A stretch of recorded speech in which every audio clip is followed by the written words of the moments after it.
I think you should be worried about your job. Hear me out. Guys, I think we're living in a very interesting era. Designers are so cooked.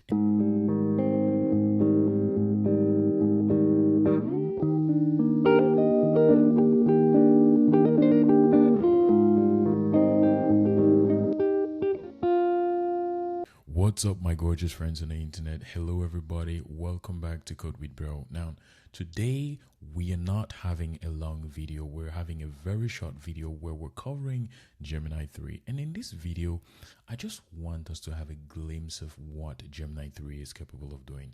Now, we know Google released Gemini 3 Pro alongside with Nano Banana 3 and, antigravity, which is sort of like a VS Code fork that Google forked from VS Code, and they are basically just working on it and making it better, or integrating their own AI features on it. Now, there is a whole story about windsurf and, this anti-gravity and everything, but we're not going to cover that in this video. So in today's video, we're not specifically going to be focusing on the benchmarks and everything in between. We know this model is great. You all have seen what this model can do. Some of you have probably tried this model. Now, the thing is, the benchmarks are actually very interesting. I mean, of course, the benchmarks are not what defines a model. We want to see what this model can do in real life, and that's essentially what I will be showing you guys today. Now, for the sake of this video, like I said, this video is going to be very short. I just wanted to touch in a little bit on this topic because I have seen a lot of videos on this, and I believe no one has actually gone through this process of showing us what they've actually built with Gemini 3. Some people hate it, some people love it, some people are just being indifferent, some people believe that it is not the vibe coding tool we are expecting, though Google is claiming this is the new vibe coding tool. Hey, what am I to say? Let's just wait and see. Now, the benchmarks, like we all know it, the benchmarks are insane.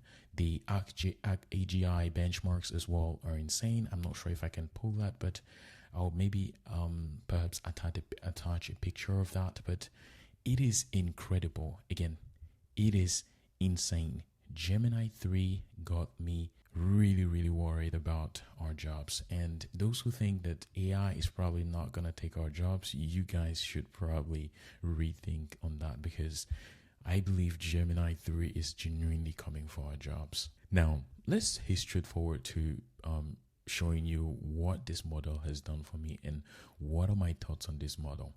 Well, before we go there, I want to mention Nano Banana Pro. So I believe this is the Nano Banana 2, which Google released a couple of days ago, which followed the Gemini 3 release. And this model is insane. This model has me worried, really worried. The benchmarks are incredible. The outputs, the generation, the image consistency, everything is just on point. I'm actually worried about a lot of things. Designers, photographers, and everything in between. I genuinely believe that their jobs are in danger. Now, I will show you guys a glimpse of what Gemini 3 can do, and note that I have tried Gemini 3 with anti-gravity, and I don't think it's the best workflow yet. I believe Google is still working on this, and definitely they would make it better down the line. But I just want you guys to see something. Okay, what you're seeing right now on the screen is an older version of Gemini. This is the Gemini 2.5 Flash.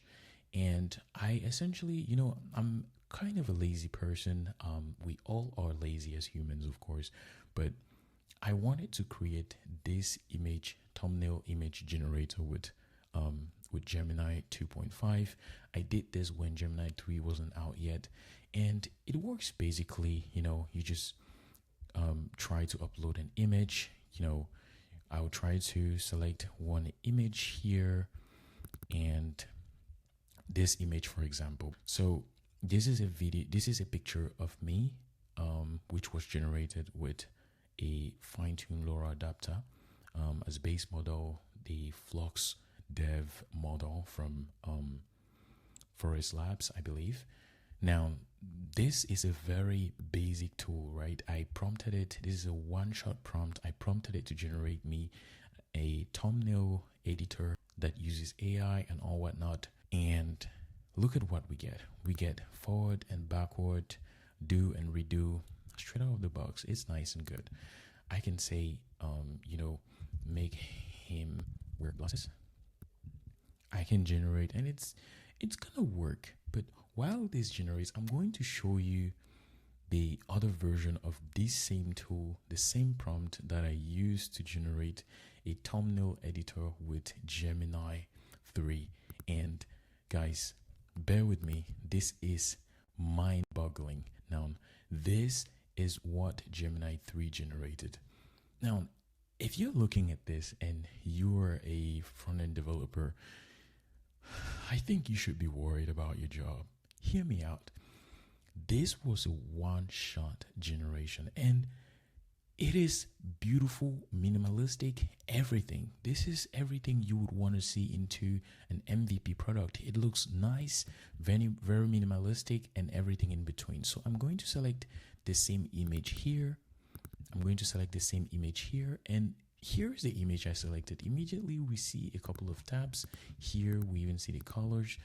And by the way, this is a red box technique, which is a very interesting technique I found on Reddit. Someone wrote a blog post about it on Reddit, and I actually wrote about this and tried to make it better myself. I'll link to I'll add the link to the blog post down in the description of this video. Essentially, the person on Reddit found out that you can easily make images. You can one-shot editing images in one shot with Gemini 3 and using the red box techniques. And what is a red box technique? By the way, here you go. You select the box, you come here. It's just basically highlighting certain areas of the box and asking it to modify certain things out of it. Let's say make his eyes green. I would say make his eyes green here. And let's just remove this light. Let's say we want to remove this light behind here. I'll come here and I'll select again, add another red box here, and I'll say remove this lighting behind him.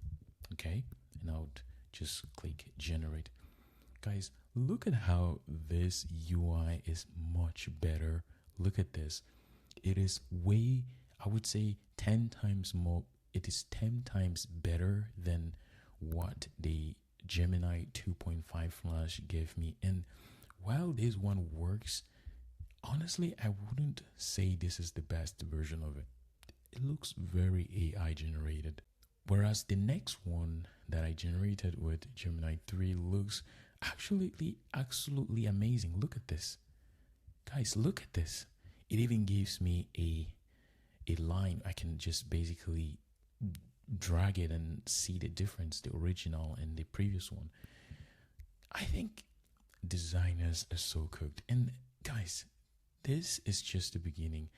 I have other tools that I've built with Gemini 3.